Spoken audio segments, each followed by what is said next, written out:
Today we're going to talk about a little bit of a weird controller. This is something that I've seen some coverage of in the past. I was really curious about it, and the company that makes it actually reached out to me, seeing if I wanted to check it out, and I had to say yes because I really wanted to see how this thing worked firsthand for myself, and it's this guy right here, the Mixbox Arcade Stick. Kind of.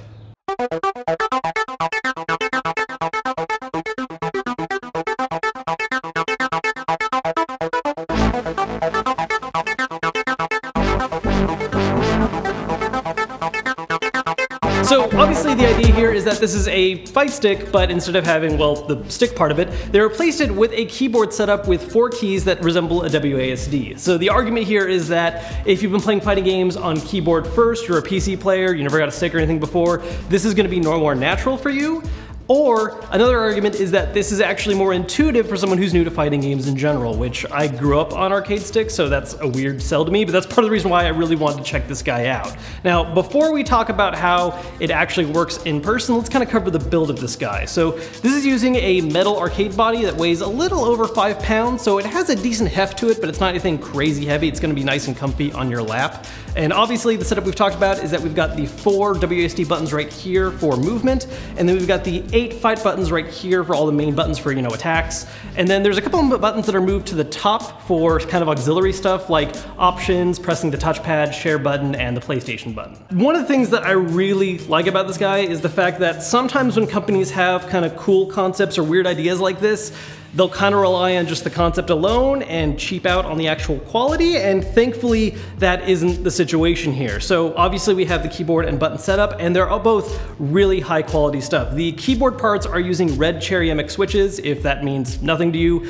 Basically, Cherry MX switches are the industry standard for good keyboard switches. It's what a lot of gaming keyboards use. Red ones in particular like this, the main point of them is that they're very light and easy to press, so you can do rapid presses really easily. Now, as for the arcade buttons, same kind of deal. These are using what are called Sanwa Denshi buttons. I've talked about them a little bit in the past.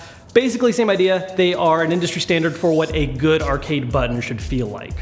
So overall build quality stuff here, I like a lot of what's going on. My only complaint has to do with the cable. So back here we have a little hatch that hides the cable, which is pretty standard on a lot of fight sticks, but it doesn't have like a hinge. It just comes off entirely, which is a little annoying because that means you could lose it if you forget to put it back on.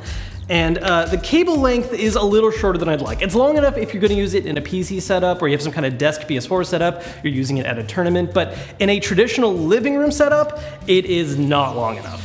So for testing this guy out, I tried it with a bunch of different fighting games, specifically Tekken 7, Dragon Ball FighterZ, Injustice 2, and Street Fighter,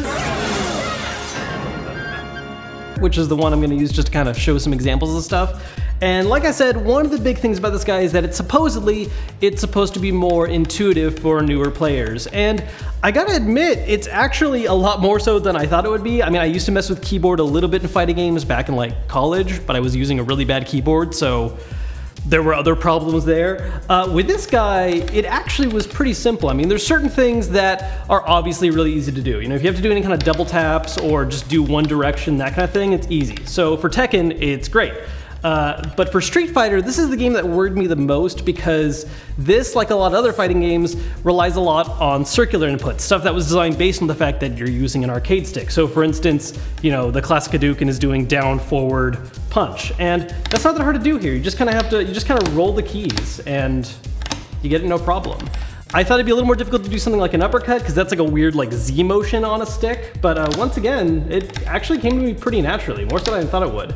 It's a lot slower though, like when you're trying to do your moves, is it slower? No, it's faster. Oh really?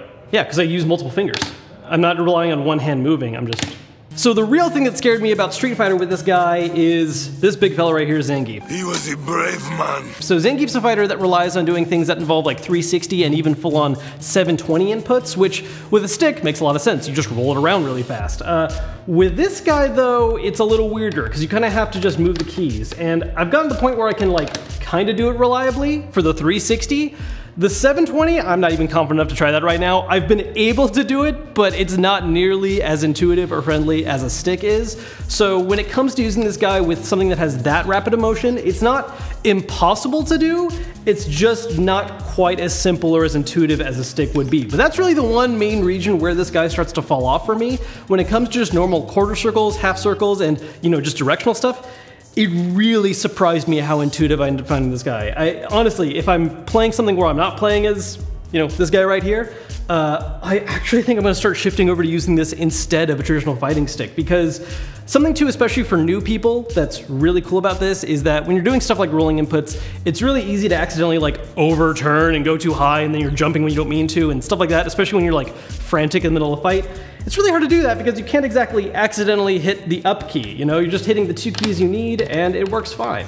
So yeah, I actually really like this.